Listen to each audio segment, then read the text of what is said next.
What's up, guys? Orca's here, and today we got a special video because today we're gonna be reviewing Revenge of the Sith, my favorite Star Wars movie. Either it's between this one and The Empire Strikes Back for sure, and then I would say Return of the Jedi is very close behind, but I really like Revenge of the Sith, and the reason I'm making this video is because, as you guys know, I'm not covering Andor anymore. I just didn't want to do it anymore.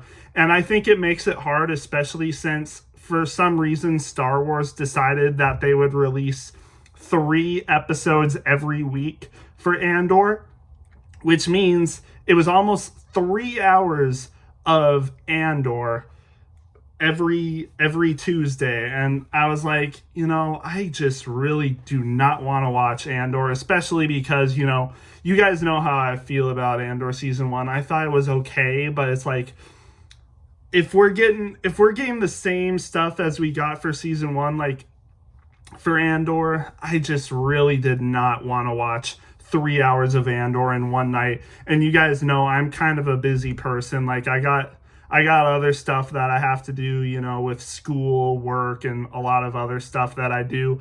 Andor's just really not worth my time, honestly. So instead of watching Andor on Tuesday, I decided to watch Revenge of the Sith instead because, Revenge of the Sith, some of the best Star Wars. And I haven't watched this movie in full in a long time. And boy, I am glad I did watch Revenge of the Sith over the 3 Andor episodes that they released, because from what I've seen, by the people that, I watch, it wasn't really anything special at all, not worth the time. So it was very nice to watch Revenge of the Sith instead. I had a good time, very good time watching it. So yeah, I'm going to be reviewing it. So yeah, why not? Revenge of the Sith, of course, you guys know. I mean, it's beaten to death, but it really is one of the best Star Wars movies. The action is amazing. The story plot is insane. The emotion behind it, the tragedy that happens, and just it's a phenomenal movie. Very well written, very well paced, to be honest, as well. Like, such a good movie. And it starts off with a bang with the Battle of Coruscant, seeing Anakin and Obi-Wan and their Jedi interceptors going over all of the, separatist ships. You see all the battles between them right over Coruscant. It's such a good scene. The chemistry that Anakin and Obi-Wan have, it's so good. And you see how much Anakin has grown just based off of the first scenes alone. When we see him as Anakin, as a Padawan in Attack of the Clones, he's very overconfident. He's very, kind of like a bratty teen, you could say. But now we see him as more of an adult here, and you can tell he's matured. Like, he might still have his qualities from Attack of the Clones, but you can tell he's definitely grown up a lot, where, he's working with his master a lot more. It's such good stuff. I love it. And then once they get onto the invisible hand, you see more of their chemistry working together. R2 has a lot of good moments as well. Very funny, honestly, with R2, his shenanigans on the invisible hand. And then, we get to Anakin and Obi-Wan versus Count Dooku. Such a good fight scene, instead of Anakin being like, we'll take him together from Attack of the Clones, and then Obi-Wan hears like this time we'll take him together, and Anakin was like, I was gonna say that. So you see how much Anakin has grown. He's not so arrogant and rushes into things. He still does that, but he's learned from some stuff, and he actually works with Obi-Wan here, even though Obi-Wan gets taken out of the fight, and we see Anakin actually putting up a good fight. And, there are some continuity errors with this fight scene, I will say, with Obi-Wan saying the line, this time we'll take him together, even though both Anakin and Obi-Wan fought him on multiple occasions during the Clone Wars. So it's like him saying this time we'll take him together as a callback to Attack of the Clones. It kind of doesn't make sense given what happened in the Clone Wars, that they have actually seen and fought him before. And then with Anakin saying, my powers have doubled the last time we met. What, you mean like the like a month ago when you last fought him on Obadiah in season 6 of the Clone Wars. You talking about that? I have a hard time believing your powers have doubled since that last time, as compared to Attack of the Clones, which they were probably implying. But hey, it's George Lucas, he does what he wants, Again, continuity errors aside, I think it still works as a moment. It's okay. Like, you can brush past those. Revenge of the Sith has a lot of those moments, which we'll get to some more later. But we see that fight with Count Dooku. Anakin gets the upper hand, and you can see the conflict working through him. And, the Chancellor's there as well. Gets into his head, and Anakin kills him. But, you can see the conflict with Anakin. He shouldn't have done that. It's not the Jedi way. But you see Palpatine just creeping into his head like that. And definitely is pushing him towards more of the dark side. And you can see like the relationship with Anakin and the Jedi. Anakin feels like he can't trust the Jedi. They send him to spy the Chancellor, even though they put him on the council, but it's because they want him to spy on the Chancellor, not because they really wanted him to, but it's because Palpatine wanted him there, and then they put him there. And you see also with Anakin and Yoda, it's not bad advice what Yoda gives Anakin, but it's not what Anakin needs to hear. He's not in that mental state. He's not going to take that advice when he goes to Yoda about, getting advice about what to do with Padme when he envisions her dying. And you see the relationship tension between Anakin and Padme as well. When Padme, announces to him that she's pregnant, Anakin's like, this is wonderful, but then he gets those visions of Padme dying, and it recalls back to his mother. He doesn't want to lose Padme the same way he lost his mother. So when he goes to Yoda for advice and he gets, mourn them do not, miss them do not, attachment leads to the dark side, stuff like that. That's not what Anakin wants to hear. No, he wants to hear how he can save Padme. And, when the Jedi teach, like, oh, it's okay. It's okay if people die. It's a natural part of life and it should be celebrated. Well, Anakin doesn't want to celebrate that. He's attached to her and he doesn't want to lose her, just like he lost his mom. So, and, when Palpatine gives him exactly what he wants to hear, of course he's going to choose Palpatine's advice over the Jedi, and he already feels like he can't trust the Jedi anyway. When they make decisions like, oh, let's make him on the council, but we're gonna send him to spy on his mentor that he's had since he was a boy. No, Anakin is not gonna like that, and he can sense that the Jedi don't trust him, like Mace Windu. And even his relationship with Obi-Wan is a little shaky. I would take Obi-Wan's side. Obi-Wan really does care for him and trust him. But Anakin feels like, Obi-Wan's jealous of him. I don't, it's tough. But, it really is tough. Seeing the relationship with Anakin, Obi-Wan, and the council. I think the reason Anakin doesn't trust Obi-Wan as much as he should is because Obi-Wan is on the council. And, ultimately, Obi-Wan does what the council says. Even though he didn't want Anakin to spy on the Chancellor, he still makes him do it anyway and tries to get him to do it a little bit extra.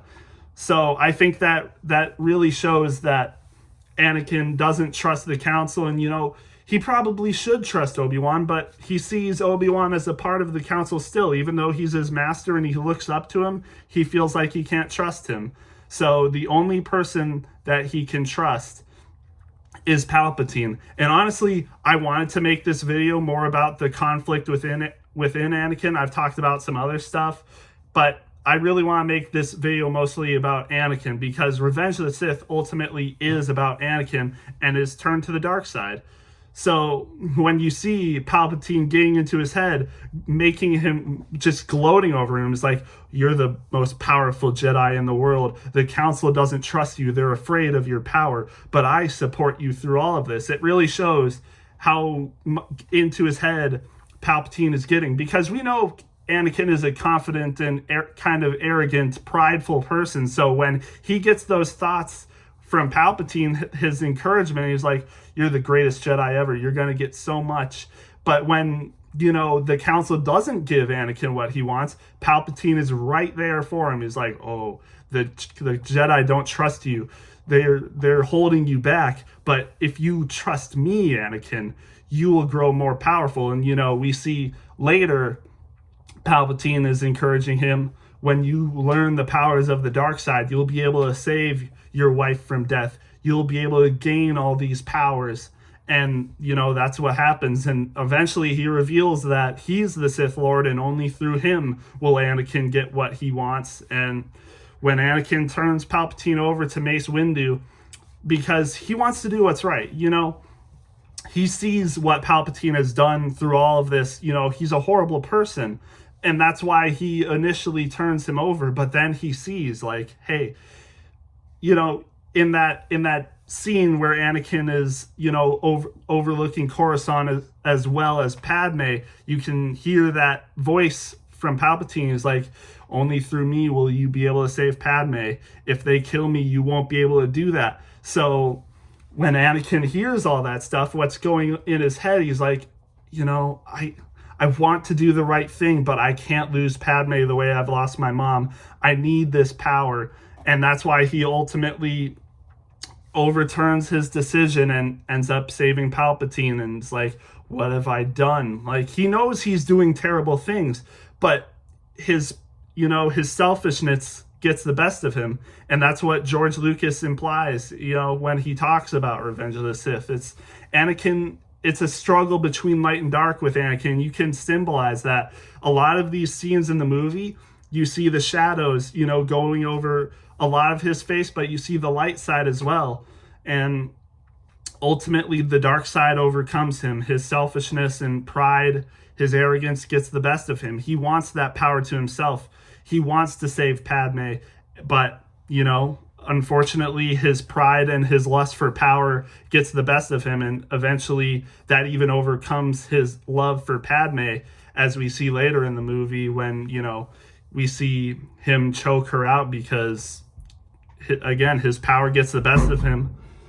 I don't know what that was, but yeah, it's a tragic story to see Anakin's fall to the dark side from what we see being a relatively good person just gets corrupted by the dark side. It's amazing storytelling. And, when he chops off Mace Windu's hand, ultimately pledges himself to the dark side.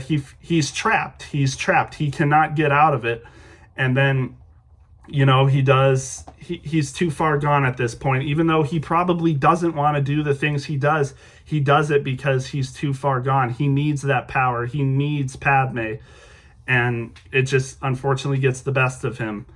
And then just tragedy unfolds. Order 66, one of the most tragic scenes in cinema history. And it is very much enhanced when you watch the Clone Wars, seeing the Jedi as actual people. We don't really see it as much in the movies. We just kind of see them as just warriors, peacekeepers. But we don't really see much characterization from a lot of other Jedi besides maybe Obi-Wan and some Mace Windu and Yoda. But from the other Jedi, you don't really get to see it as much. So the Clone Wars really enhances the tragedy of Order 66, in my opinion. Just makes it a very much tragic scene. I think of Shafrillis' video about it. Even, you might not agree with all of his takes on the prequels, but you can really... I really agree with him on what the Clone Wars does to enhance Order 66, in my opinion. It really does make it a more tragic scene in Star Wars. And it's sad. And then when we get to, again, Anakin versus Obi-Wan, Anakin being too far gone. And as well, the last moment they have where Anakin apologizes to him and is like, I'm not the Jedi I should be. And, ultimately kind of consoles with Obi-Wan, and Obi-Wan just kind of, it really looks like this is one of the only times where Obi-Wan is like a father figure to him, where he's like, you are strong and wise, Anakin, and you have become a far greater Jedi than I would hope to be. Just, it's so sad. And it's really like Obi-Wan was a brother to Anakin, but he really needed to be more of a father figure. And that's probably another one of the reasons why Anakin turned to the dark side, is because Obi-Wan was a brother to him, but he needed to be a father figure. And that's what Qui-Gon would have been. But unfortunately, Qui-Gon was cut down, left Obi-Wan as the master. And, Obi-Wan wasn't a terrible master, all things considered, but he needed to be a father figure, not a brother.